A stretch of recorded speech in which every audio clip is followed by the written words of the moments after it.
But as we move on, we're going to come to Mongolia. No one cares about Mongolia, I know. But it is one of those developing countries I was telling you about. Mongolia was a free country a few years ago, made up of a bunch of nomadic tribesmen. The other day I was watching a program on the National Geographic about animals that migrate, birds and animals in Africa and so forth, and it said these animals migrate to live and they live to migrate. Well, people in Mongolia were nomadic tribesmen.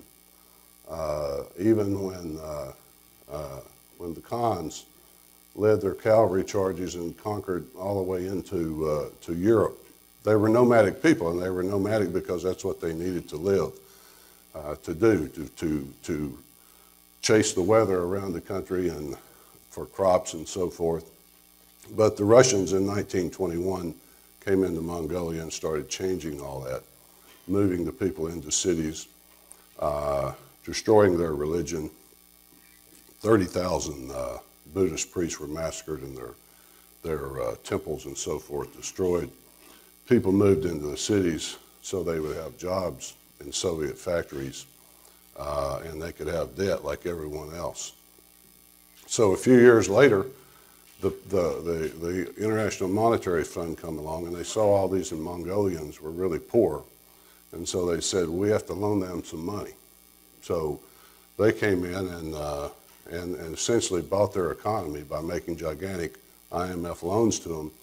And now Mongolia is a developed country because the people are completely poor and on starvation and they're debt slaves to the International Monetary Fund. So we can put them among the developed nations of the world. Now here, it's time to talk about China, which Howard did in his October newsletter, one of them anyway. He elaborated very well about Chinese military expansion and things like that. But think about this. In keeping with my presupposition I told you about, that I'm on the side of humanity and against the nation states. China has existed for some 5,000 years, but it's only been communist since about 1947, a relatively small amount of time. And it is expanding into the Pacific and threatening and putting pressure on our Pacific bases like Guam, which is why we're spending billions of dollars of debt to rebuild the Guam base. And Kadena and Okinawa, I mean, I've been to both of those bases in a different time, but Kadena's under pressure for a different reason now besides China. The Japanese are starting to get a little uppity and maybe want it back. But the United States is also putting pressure on China militarily for many different reasons that we can look at in a minute and in many different ways. The Cold War is back, so we can all kind of rejoice about that. We've missed it. I mean, we had the Soviet Union, and it came down, and all these Soviet satellite states broke apart, and it was on its knees. And we tried to bring it back. I mean, we gave it a lot of American taxpayer money. We went into to the Soviet Union and rebuilt their petroleum industry so they could once again be a player in this Cold War. But so far, it's more talk than anything else. But China is a real player that we can be terrified of. And while we're terrified, we can really work hard and pay our debts and do what the forces of the New World Order tell us to do. Send our children to serve in the military because China is a serious threat that we have to face. And I'm not saying the Chinese aren't a serious threat. I'm just saying I've heard it all before.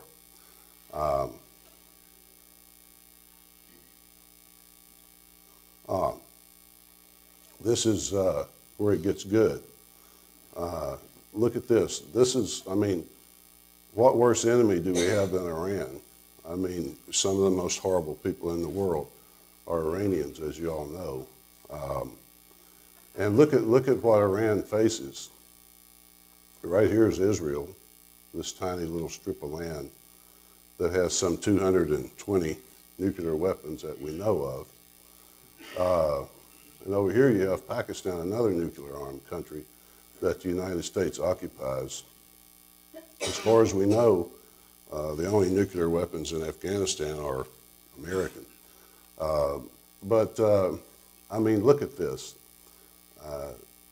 Afghanistan is a landlocked country, and this line right here, going back in history a little bit, this line that separates it from Pakistan, that's called the Durand Line, and it was established by Henry Durand, the British Foreign Secretary, in 1893, because at one point, see, this is another part of my theme, which is that these aren't real countries. Most of the world is simply lines drawn on a piece of paper.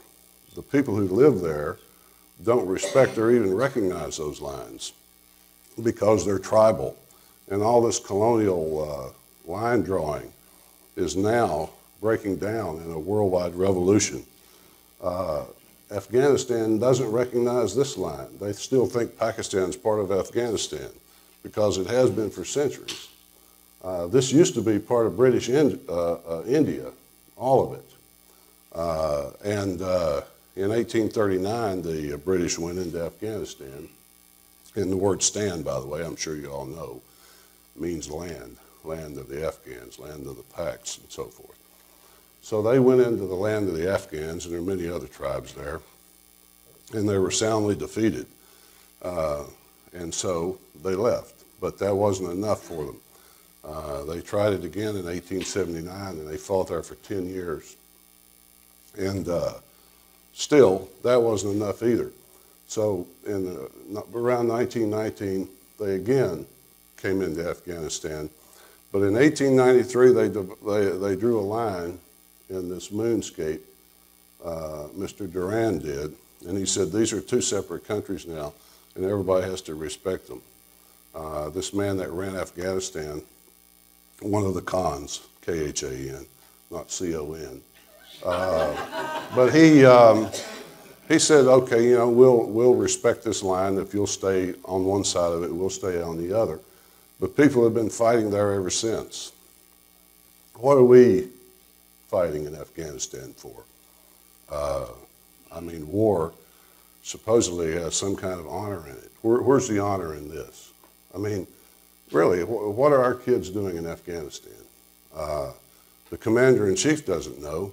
He admits it. He says it's necessary. That's all he tells us. It's necessary. This is one of the most horrible things that we've done, in my opinion. It's necessary, he says. I heard him make a speech the other day in Korea, where he is today. I think today's his last day. He referred to himself as the commander-in-chief. It sent a cold chill down my spine just to hear him speak those words. Now, I'm not saying he's any more horrible than his predecessor, who is a self-confessed war criminal and a committer of crimes against humanity. But that's another thing, another story. The president was in India as well a couple of days ago, and I wrote an article about it. You can see it on my CP of Tennessee blog if you want to. When Allison gets back and has a few chances to rest up, maybe she'll put it on the national website. But he went to India for a reason, and who knows what that reason is. I'm sure there are many, but one probable reason is to try to bolster India in our Cold War against China, our currency war. We have to have allies to fight this Cold War. He promised the Indians that they would be made eventually a UN Security Council permanent member, which if that happened would give them veto status over any United States decisions. That's probably a long time in the future, but he wants to move them in that direction. so that there'll be a bulwark against Canada. Against China. Maybe Canada too, who knows. But the Indians liked that because they applauded him. And he and his wife danced and had a good time there and so forth. And back at home in America, 42 million people subsist on food stamps. Some 20 million of them are without jobs. 15 million people own homes that are worth less than what they owe on them, and they can't pay for them. 21 million children live below the poverty line. Let Them Eat Cake was the name of my article.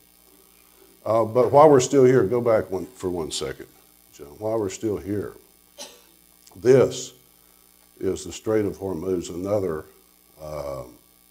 oil choke point, and one of Iran's greatest weapons in this war of words between Iran and the United States and Israel. It is one reason why the Iranians are not as worried about being attacked with nuclear weapons as they should be as they develop their own. But they could probably close this oil choke point, and 40% of all the oil in the world moves down through here. It would be a severe blow, not just to the United States, but to other Western economies as well. Here's the other one, Bahr al-Munjab, I think I'm pronouncing that right here, coming out of the Red Sea and into the Arabian Sea. On one side of this tiny little point is Yemen, where we have many, many troops right now, as do the British, commando types, SAS, Royal Marines, and U.S. Military. And on the other side, we find Somalia, another wonderful country that nobody wants or cares about. It's just a pile of sand as far as anybody can tell. But it's very, very important now. We deal with some Somali refugees in Memphis, political refugees who come trying to escape the warfare there. We're fighting in both these places, our own ground forces right now. And we also have air forces and carrier-based aircraft here because those two countries, we're told, are infested with terrorists. But the point is, both these and the Suez Canal as well, connecting the Red Sea and the Mediterranean, are oil checkpoints that have to be controlled and maintained. And through doing that, we can control China. Why? Because we can cut off their oil supply, which in a Cold War is pretty important, especially if it becomes hot. Okay. India, you know, one of the things that the president was apparently talking to the Indians about is the Indians are very ticked off about Pakistan, an ancient enemy that they fought well, for centuries.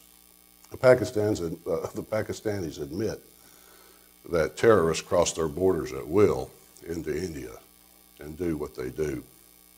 And the Indians are very tired of it. And so they wanted to talk to the president about trying to do something about this. So I'm sure they discussed that. Now, in the hotel that the president stayed in, the Taj Mahal, which he rented the entire hotel, by the way, all 800 rooms of it, that very hotel just a few months ago was the scene of a terrorist attack where 171 people were killed. There were two other hotels, but that was the primary one. He stayed there. If you remember, these people landed from offshore and went into these hotels and killed a bunch of people.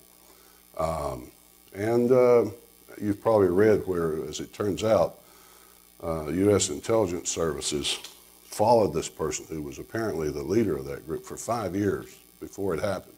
They tracked him. 5 times he went to India, apparently for surveillance. They watched him and knew about it all this time and said nothing. Why? Who knows?